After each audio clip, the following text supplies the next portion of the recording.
जिस ख़बर को मैं आपसे शेयर करूंगी वो मेरे लिए मज़ाक़ा ख़ेज़ भी है, थोड़ा अजीब भी है कि एक तरफ जहाँ पे पाकिस्तान में इन्फ्लेशन ज़्यादा है, ऑयल प्राइसेस की वजह से middle class, lower middle class को जो चैलेंजेस हैं, एंड दी अदर न्यूज़ जो बन जाती है वो ये है कि पार्लियामेंटेरियंस के बच्चों को ब्लू पासपोर्ट्स दिए जाएँ।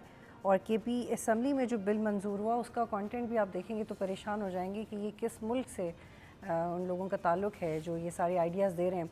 इस पर बात करने के लिए अहमद बिलाल महबूब साहब मेरे साथ मौजूद हैं। सर बरापिल डायरेक्टर हैं। सर बहुत शुक्रिया आप ज्वाइन कर रहे हैं। सर मुझे तो समझ नहीं आ रही कि आप जैसा बंदा जो राइट टू इन्फॉर्मेशन पे बात करता है, जो इतना रिसर्च पर लोकल बॉडीज़ पे बात करते हैं, जो सियासतदानों को लोगों से कनेक्ट करने पे बात करते हैं, मुझे तो समझ नहीं आ रही कि कौन सा सवाल है जो मैं आपसे पहला पूछूं। एक तरफ बलूचिस्तान में हालात ख़राब हैं, हमारे जवान शहीद हो रहे हैं, कश्मीर में हालात ठीक नहीं है, तेल की कीमतें बढ़ रही हैं, आवाम इसको नहीं, इस प्रेशर को नहीं ले पा रही। और केपी असम्बली में जो बिल पास हुआ और अरकान असम्बली और इनकी फ़ैमिलीज़ को ताहयात ब्लू पासपोर्ट मिलेगा ये कहा जा रहा है। फिर आज सेनेट की कायमा कमेटी ने इसी किस्म का एक कानून की मंजूरी दी जिसके मुताबिक पार्लियामेंटेरियंस के बच्चों को ये पासपोर्ट दे दिए जाएंगे। ये बेहिसी क्यों है और प्रायोरिटी कैसे, how do you think like that? Idea कहाँ से आ गया आपको, ये क्यों हो रहा है? ये it's quite alarming for me. जी बहुत शुक्रिया। इसमें दो तीन अलार्मिंग बातें हैं।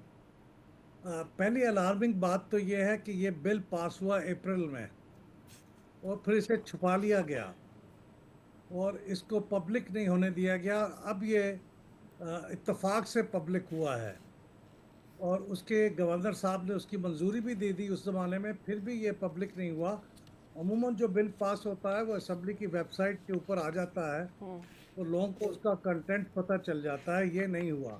तो एक तो ये छुपाने की कोशिश की गई, ये बहुत तशवीश की बात है कि कोई भी चीज़ आप पास कर दें और फिर उसको पब्लिक को हवा ना लगने दें। दूसरी बात यह है कि इसके अंदर जो मुतालबे किए गए हैं, जो बिल के अंदर एक तो मुतालबा है और अच्छी बात यह है कि वो उनके बस में नहीं था।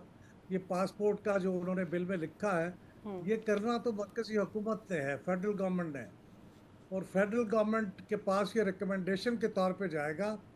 और मेरी ख्वाहिश और कोशिश ये है कि फेडरल गवर्नमेंट इसको एक्सेप्ट नहीं करेगी।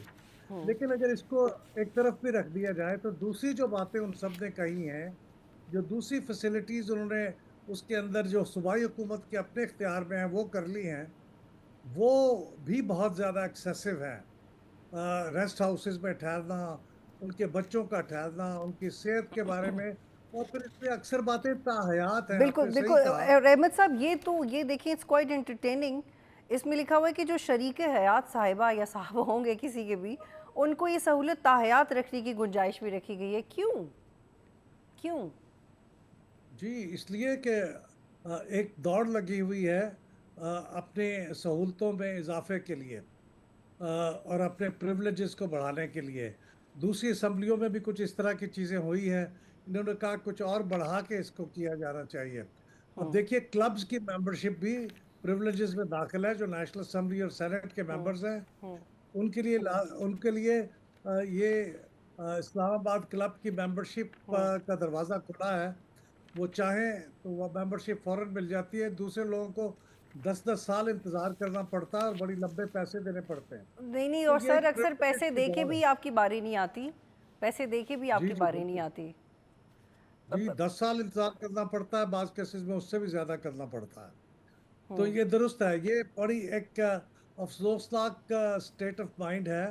और उसमें एक अफसोस का पहलू ये भी है कि इमरान खान साहब जब वजीर आजम थे तो उन्होंने बारहा ऐसी तमाम कोशिशों की बहुत मजम्मत की। पंजाब असम्बली में मुझे याद है कि वहाँ पे भी एक बिल पास हुआ था तो उन्होंने गवर्नर को कह के उसे रुकवा दिया था कि उसको असेंट ना दी जाए। तो ये उनकी पार्टी जो है वो अब खैबर पख्तूनख्वा में वो तमाम चीज़ें कर रही है जिसको इमरान खान साहब ने पब्लिकली अपोज किया था। और इसमें एक अफसोस की बात यह है कि इमरान खान साहब जब पंजाब असम्बली के अंदर अपोज किया था तो उसको भी 2 माह के बाद दोबारा उसको किसी तरीके से पास करके खामोशी से उसको भी लागू कर दिया गया था। तो ये अनफॉर्चुनेट है क्योंकि मेंबर्स की इतना दबाव है कि उसको अगर आप पार्टी का लीडर भी रेजिस्ट करना चाहे तो मुझे लगता है कि वो नहीं कर पाएगा। बगावत हो जाएगी उनके खिलाफ। और बिलाल साहब ये मैं सोच रही थी और क्योंकि जब बजट पास करना था तब पीटीआई को अपना लीडर बहुत याद आता है और वो कहते हैं मुशावरत ज़रूरी है, तो जब इस तरह की रिकमेंडेशन आई तब इमरान खान याद, ये सब इमरान खान के बगैर कैसे हो गया? जी हाँ, ये बहुत अफसोस की बात है। और इसमें पीटीआई के जो स्पोक्स पर्सन हैं उन्होंने एक से ज़ायद दफ़ा ये कहा कि हो तो गया है लेकिन इस पे हम अमल नहीं करेंगे, इसको वज़ीर आला इसको रिवर्स कराएंगे। लेकिन ऐसे कोई आसार नज़र नहीं आते, मुझे नहीं लगता, क्योंकि लोग कुछ दिन इसके बारे में बात करेंगे, कुछ अखबारों में चलता रहेगा सिलसिला मीडिया में, और उसके बाद खामोशी हो जाएगी, कोई और खबर इसकी जगह ले लेगी, तो चुपके से ये तमाम प्रिविलेजेस इनको मिल जाएंगे।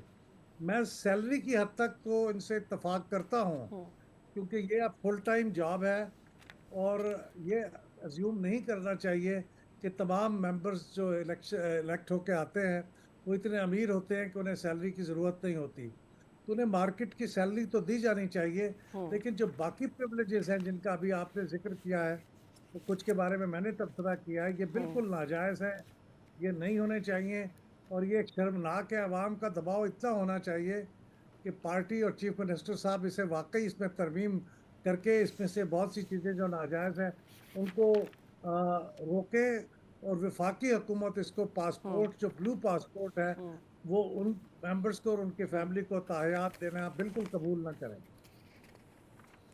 और बिलाल साहब ये जो सहाफ़ियों पे पाबंदी लगाने की बात की गई है, पहले ही पाकिस्तान में जो मीडिया है वो अब एवॉल्व कर रहा है, वहाँ कुछ हमारी अपनी कोताही हैं, हमें नहीं पता था कि बड़े पैमाने पे बड़े प्लेटफॉर्म्स पे कैसे बिहेव करना है, कुछ हमारे सिस्टम में अंडरस्टैंडिंग की कमी थी, तो हम तो ऑलरेडी सफ़र कर रहे हैं बीइंग मीडिया।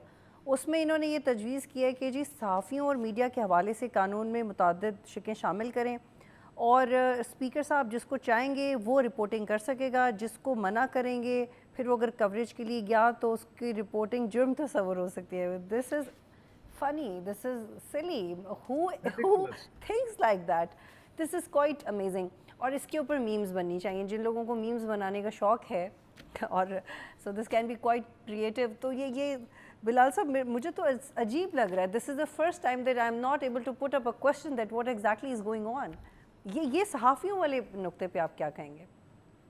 मुझे बहुत अफसोस होता है कि इमरान खान साहब ने अपनी जो टीम मुंतखब की, और वो टीम आज खैबर पख्तूनख्वा में रूल भी कर रही है, दूसरी जगहों पे अपोजिशन का रोल अदा कर रही है। अनफॉर्चुनेटली वो ऐसी हरकतें कर रही है जिस पे आप मज़ाक़ खेज़ हैं, रेडिकुलस हैं, और ये उनमें से एक चीज़ है। देखिए, स्पीकर साहब को ये तो पहले ही इख्तियार हासिल है कि वो प्रेस गैलरी के अंदर जो लोग सहाफ़ी आते हैं उनको एक पास जारी होता है, स्पीकर साहब उसकी अप्रूवल देते हैं, तो उसमें भी कुछ लोग अगर उनको नापसंदीदा हैं तो वो उनको रोक सकते हैं। लेकिन ये कहना कि उनके खिलाफ एक मुजरमाना कार्रवाई के लिए केस भी दर्ज किया जाए अगर वो उसकी खिलाफ वर्जी करें, तो ये तो इंतहाई मजाका खेज भी है, रोने का मकाम भी है।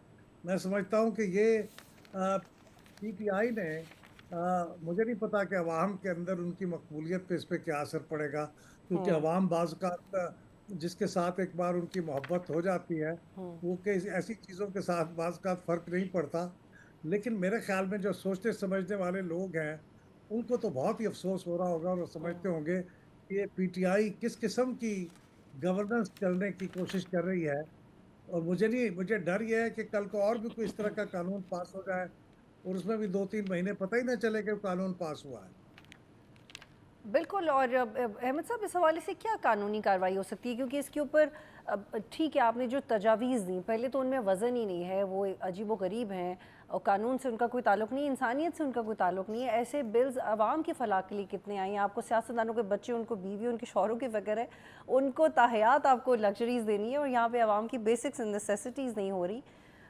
इसी हवाले से गवर्नर कुंडी ने भी बात की है, तो क्या इस पे सिर्फ तनकीद करना काफ़ी होगा सियासतदानों का, या ऐसी चीज़ों को रोकने के लिए क्या करना चाहिए, या ये भी जमहूरियत के ज़ुमरे में आता है कि आप जो चाहें कह दें, एटलीस्ट कह दें, कुछ चीज़ें तो कहनी भी नहीं चाहिए, तो इसको पॉलिटिकली कैसे डाई डाउन होगा इस तरह की तजावीज़?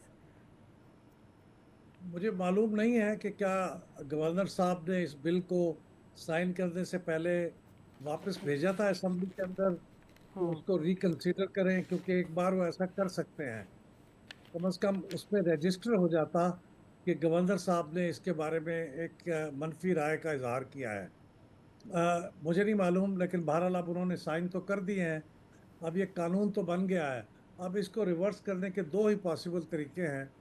एक तरीका तो ये है कि कोई जाके इसको अदालत के अंदर चैलेंज करे, लेकिन मैं ज़ाती तौर पर समझता हूँ कि वो अच्छी बात नहीं है कि अवामी नुमाइंदों की पास किया हुआ बिल अदालतें रिजेक्ट कर दें। मेरे ख्याल में जो काम होना चाहिए वो अवामी राय आमा का काम है। मीडिया अगर अवामी राय आमा को मीडिया अगर राय आमा को ट्रेन करे, इन्फॉर्म करे और उनको बताए कि कितना रेडिकुलस कानून पास हुआ है, ताकि वो अपने अपने नुमाइंदों के बारे में को ये अपनी राय से मुतलक करें। और मेरा ख्याल है हमारे जैसी सिविल सोसाइटी ऑर्गेनाइजेशन का भी फ़र्ज़ है कि हम वहाँ के मेंबरों को मीडिया के अंदर ला के और दूसरे फोरम्स के ऊपर और अहमद साहब, ये जो accountability इन्होंने करें। बिल शेयर नहीं किया और अब उस पे हमने कोई पॉलिटिकल डिबेट भी नहीं देखी और वेबसाइट पे अपलोड नहीं किया, ये आपके मुताबिक एक बड़ी गलती है, ये जुर्म है? जुर्म तो मैं ऐसे नहीं कहूँगा, लेकिन ये बहुत बड़ी गलती है। जुर्म इस लिहाज से कि अखलाकी तौर पे आपने एक कानून पास किया है और आप उसे पब्लिक के सामने नहीं ला रहे, तो अखलाकी तौर पे बड़ी मायूब बात है, क्योंकि हर और कानून अहमद को साहब, आप शौकत यूसुफजई public साहब ने इसका लॉजिक ये दिया, उन्होंने कहा कि वेबसाइट का मोनोग्राम अपडेट होना था जिस वजह से ये बिल अपडेट नहीं हुआ। हालांकि उसी वक्त में इसके बाद पास होने वाले सारे बिल्स वेबसाइट्स पे मौजूद थे, तो इसका पास होना, साइन होना, छुपाया जाना, उस पर फेडरल गवर्नमेंट कुछ कर सकती है? नहीं, इस पे कोई गवर्नमेंट कुछ नहीं कर सकती, क्योंकि ये कोई कानून नहीं है कि हर ऐसा बिल जो है वो असेंबली की वेबसाइट के ऊपर लगाया जाएगा। ये एक नॉर्म है, ये एक सिस्टम है जो हर असेंबली फॉलो करती है। लेकिन मैं देखता हूँ कोई दूसरी असेंबलियाँ भी कुछ ऐसे कानून हैं जिनको बहुत देर के बाद अपलोड करती हैं, क्योंकि वो समझते हैं कि राय आमा में इसके खिलाफ कोई नेगेटिव रिएक्शन आ सकता है।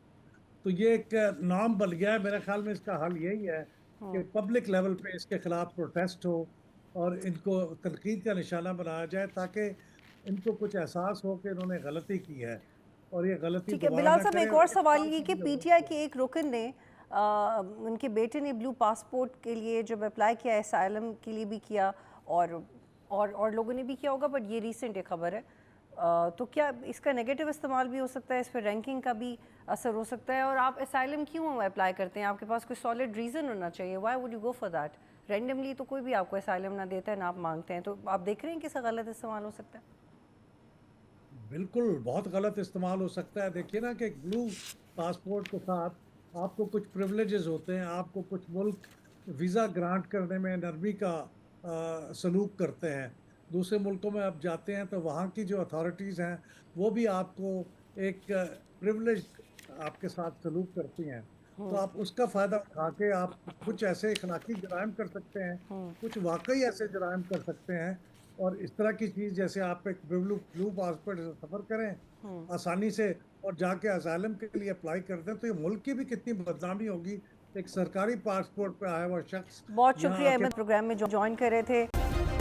सब्सक्राइब करें और बेल दबाएं ताकि कोई खबर रह न जाए।